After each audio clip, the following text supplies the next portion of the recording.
Cahors est une ville médiévale nichée entre les parois abruptes du cirque des Cévennes et un méandre du Lot. Le pont Valentré offre, avec ses 3 tours fortifiées et ses 6 arches, un exemple exceptionnel de l'architecture de défense médiévale. Capitale du Lot, connue aussi pour ses vignobles, Cahors a su préserver son patrimoine historique et architectural.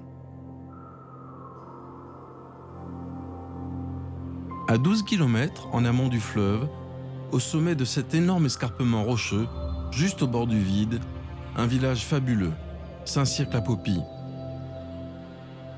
Son église, qui date du XVe siècle, son clocher-tour trapu et les maisons qui l'encastrent ont été remarquablement préservées. Toutes ces vieilles maisons et leurs toits de tuiles brunes, les cours intérieures, les jardinets couverts de lierre et les façades à encorbellement s'alignent le long de ruelles étroites et escarpées.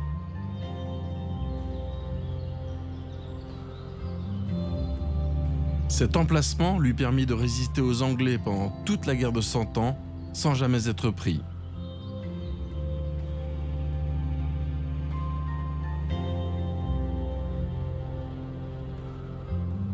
Le fleuve était l'axe stratégique qui tenta longtemps l'ennemi.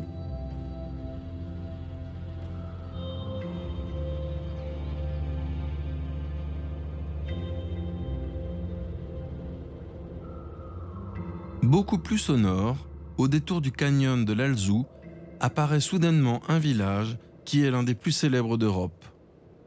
Rocamadour. Cité vertige, cité sacrée, un dicton la résume en quelques mots.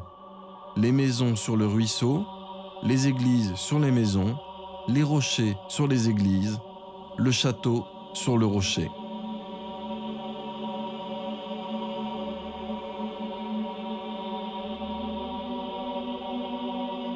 Prodigieux édifice accroché à sa falaise de 280 mètres, Rocamadour défie les lois de l'équilibre. Cette cité religieuse, couronnée par les remparts du château, est la plus visitée de France après le Mont Saint-Michel. Avant d'être un célèbre lieu de pèlerinage ancestral, Rocamadour était il y a bien longtemps le refuge d'un ermite. On dit qu'au XIIe siècle, les jours de grand pardon, 30 000 personnes pouvaient se presser ici, emportant avec eux une émotion qui est restée intacte aujourd'hui.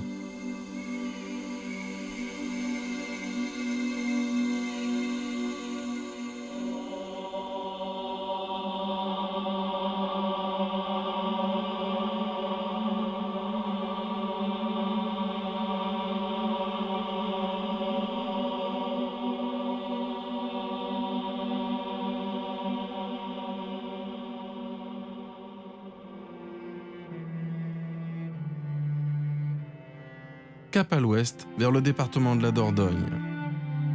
Sarlat-la-Canéda, issue du Moyen-Âge et de la Renaissance, abrite sous ses vieilles pierres un patrimoine architectural exceptionnel.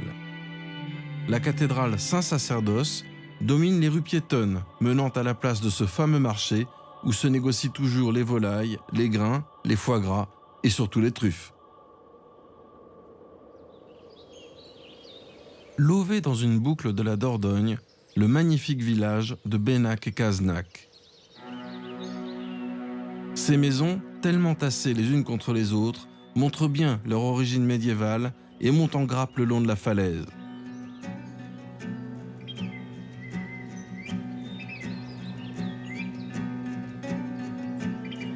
Au sommet de la falaise de Craie Blanche, le château des barons de Bennac, véritable nid d'aigle fièrement dressé à 150 mètres au-dessus de la Dordogne. Son allure et sa position en ont fait une forteresse très convoitée pendant la guerre de 100 ans. Imprenable, avec ses fortifications à double enceinte et à double douve, il règne sur le village construit en étages entre rivière et falaise.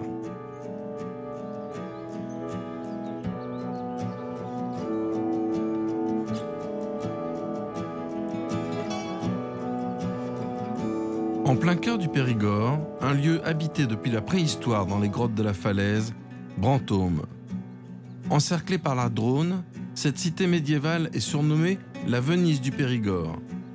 L'agglomération, regroupée en forme d'île, doit sa célébrité à l'imposante abbaye bénédictine qui fut fondée en l'an 769 par Charlemagne.